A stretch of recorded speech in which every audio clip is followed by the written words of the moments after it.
What's going on, guys? Welcome back to the channel. My company has reached new levels and it's kind of exciting and weird all at the same time. So here I am asking you guys to analyze a situation that I'm faced with, and hopefully I can, make a better decision. So let me explain to you and let me set the stage of what I got going on before you, understand all the intricacies that are a part of this situation, or a new situation that I've never dealt with before. Yet I knew it was there. I just didn't realize what it would feel like as it was happening, kind of thing. So let me set the stage, right? So basically, in Florida, it's a right to work state, and me personally, I wouldn't want to hold anybody from hustling or being able to make more money, because if I had signed somebody to a non-exclusive, meaning they can't work anywhere else, then that would be me holding them back from what they want to do. Now, with that being said, I do sit down with everybody and go over terms, staff agreement, and so that we start on the right foot. So there's a video, I think I made that earlier when I had the YouTube channel,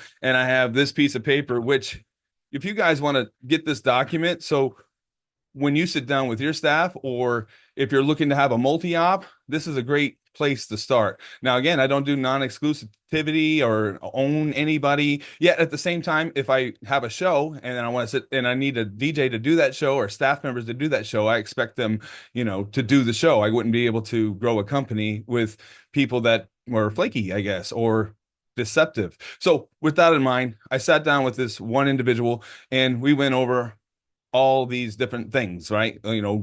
Showing up on time, making sure your show ready at the same time, and all the different agreements. And if you want to know what all those are, again, there's a link somewhere on a YouTube channel earlier. And okay, so I sat down with somebody, we agreed on all these different things. I decided I was going to work with this person. Now, what was the next thing on my list here? So we did a couple shows, right?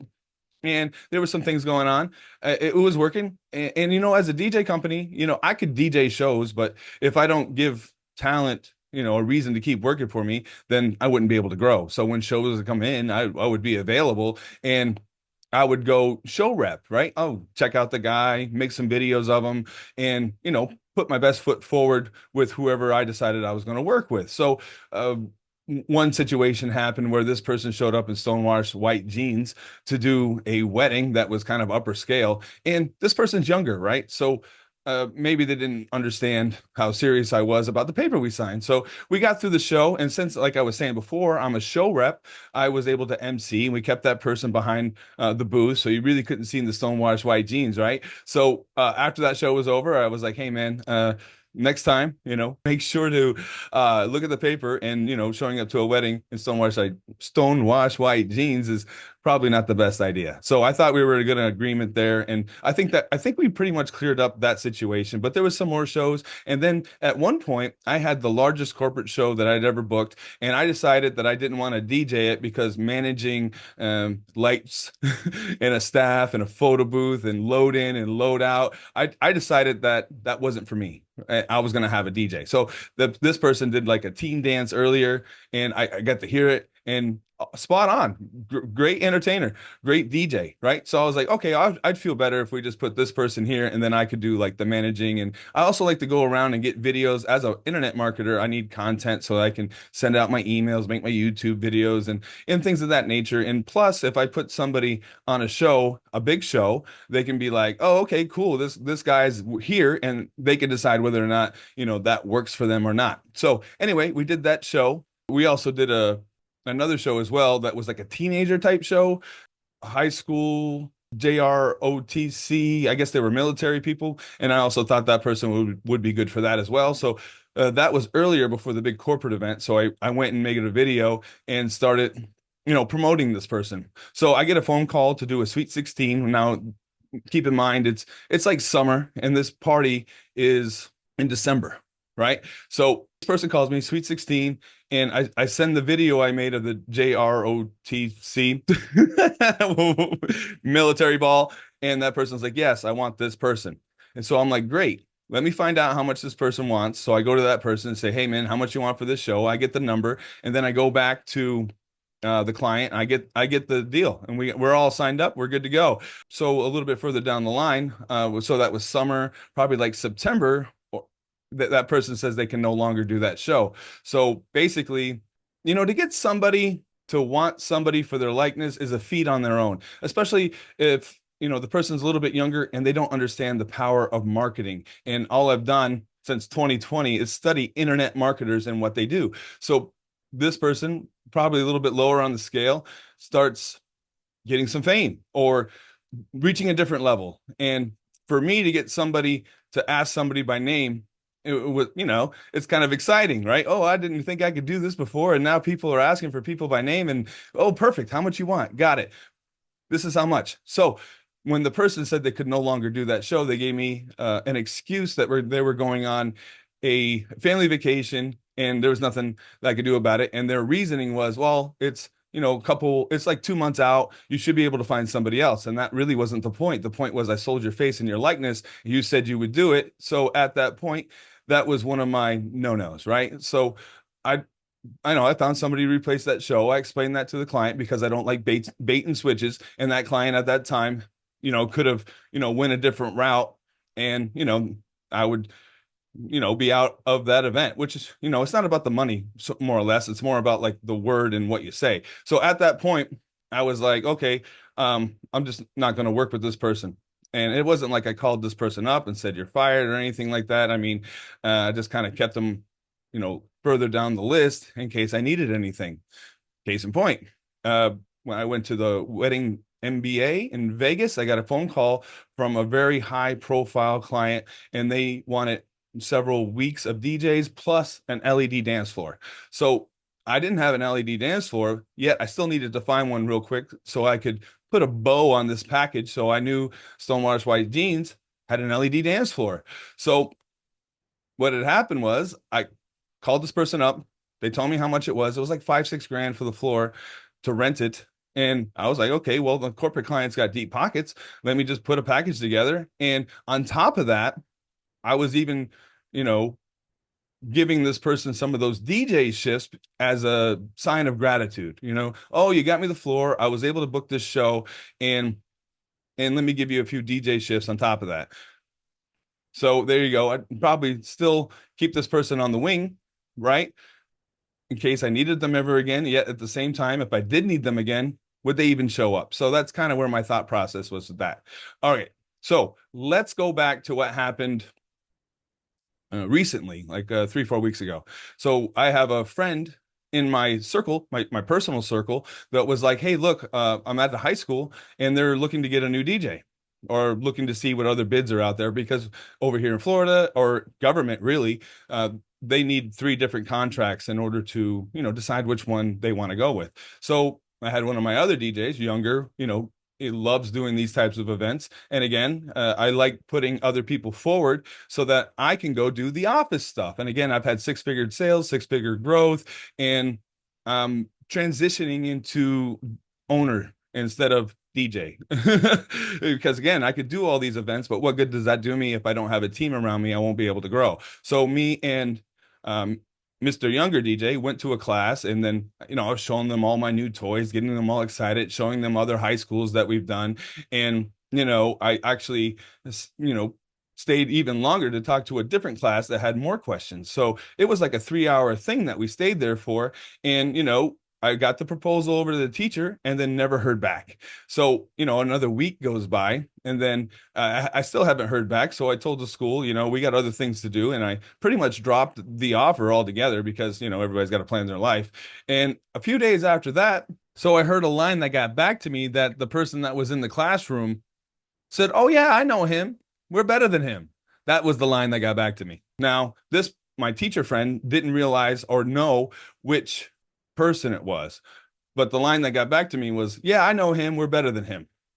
So here I am stewing, like what happened, right? So like I was saying before, the school has to get 3 contracts. So I know it was probably one of 2 other people. So I put it down, another day goes by and I get a phone call from Stonewater's White Jeans saying that, he had a piping drape gig for me and that he couldn't do it, right? So I'm already booked that day. I'm doing a high school and I have a client that wants to, get pipe and drape, and I know you got it. So I was like, okay, great. Thanks for sending the call. I'll make sure to, give you a commission for sending it my way. And then I hung up the phone. And then I started thinking, I don't know which person it is, but it could have been this person or it could have been somebody else. So I called the person back and I was like, hey man, I know I did a meeting on a Wednesday and the word that got back to me that my name was brought up and the person said they were better than me.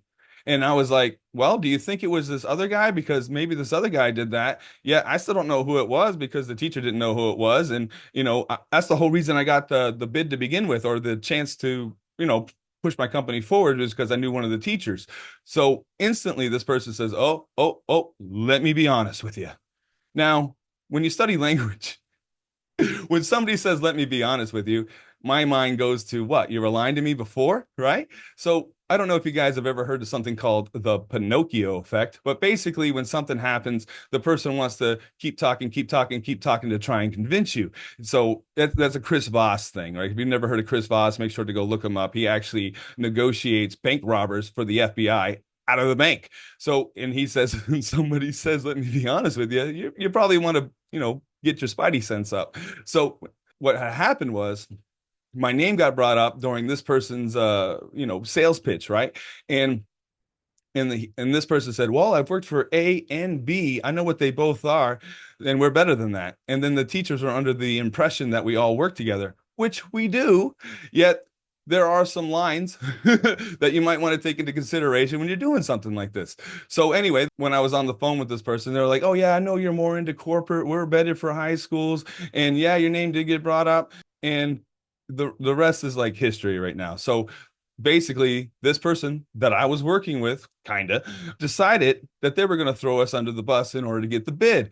And it would have never gotten back to me unless I had one of the teachers in my circle group, because in high schools they all chit chatter and do all that thing, and that's what happened.